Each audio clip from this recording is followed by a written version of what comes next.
श्री गणेशाय नमः। अथ तन्त्रोक्तदेवी सूक्तम्। नमो देव्यै महादेव्यै शिवायै सततं नमः।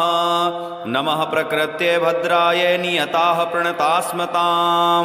रौद्राय नमो नित्याय गौर्ये धात्रे नमो नमः। ज्योत्स्नायै चेन्दुरूपिण्ये सुखायै सततं नमः। कल्याणे प्रणतां वृद्धे सिद्धे कूर्मो नमो नमः। नैऋत्ये भूभृतां लक्ष्मे शर्वाणे ते नमो नमः। दुर्गाये दुर्गपाराये साराये सर्वकारिण्ये ख्यात्ये तथैव कृष्णाये धूम्राये सततं नमः। अतिसौम्यातिरौद्राये नतास्तस्यै नमो नमः।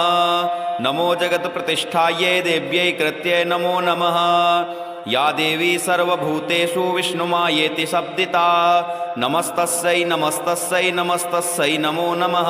या देवी सर्वभूतेषु चेतनेत्यभिधीयते नमस्तस्यै नमस्तस्यै नमस्तस्यै नमो नमः। या देवी सर्वभूतेषु बुद्धिरूपेण संस्थिता नमस्तस्यै नमस्तस्यै नमस्तस्यै नमो नमः। या देवी सर्वभूतेषु निद्रारूपेण संस्थिता नमस्तस्यै नमस्तस्यै नमस्तस्यै नमो नमः। या देवी सर्वभूतेषु क्षुधारूपेण संस्थिता नमस्तस्यै नमस्तस्यै नमस्तस्यै नमो नमः।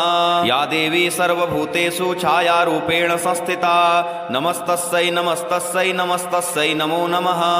या देवी सर्वभूतेषु शक्तिरूपेण संस्थिता नमस्तस्यै नमस्तस्यै नमस्तस्यै नमो नमः। या देवी सर्वभूतेषु तृष्णारूपेण संस्थिता नमस्तस्यै नमस्तस्यै नमस्तस्यै नमो नमः।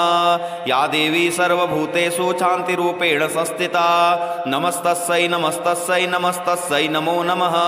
या देवी सर्वभूतेषु जातिरूपेण संस्थिता नमस्तस्यै नमस्तस्यै नमस्तस्यै नमो नमः। या देवी सर्वभूतेषु लज्जारूपेण संस्थिता नमस्तस्यै नमस्तस्यै नमस्तस्यै नमो नमः। या देवी सर्वभूतेषु शान्तिरूपेण संस्थिता नमस्तस्यै नमस्तस्यै नमस्तस्यै नमो नमः। या देवी सर्वभूतेषु श्रद्धारूपेण संस्थिता नमस्तस्यै नमस्तस्यै नमस्तस्यै नमो नमः। या देवी सर्वभूतेषु कान्तिरूपेण संस्थिता नमस्तस्यै नमस्तस्यै नमस्तस्यै नमो नमः। या देवी सर्वभूतेषु लक्ष्मीरूपेण संस्थिता नमस्तस्यै नमस्तस्यै नमस्तस्यै नमो नमः। या देवी सर्वभूतेषु वृत्तिरूपेण संस्थिता नमस्तस्यै नमस्तस्यै नमस्तस्यै नमो नमः। या देवी सर्वभूतेषु स्मृतिरूपेण संस्थिता नमस्तस्यै नमस्तस्यै नमस्तस्यै नमो नमः।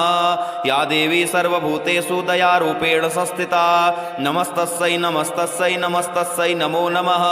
या देवी सर्वभूतेषु तुष्टिरूपेण संस्थिता नमस्तस्यै नमस्तस्यै नमस्तस्यै नमो नमः। या देवी सर्वभूतेषु मातृरूपेण संस्थिता नमस्तस्यै नमस्तस्यै नमस्तस्यै नमो नमः।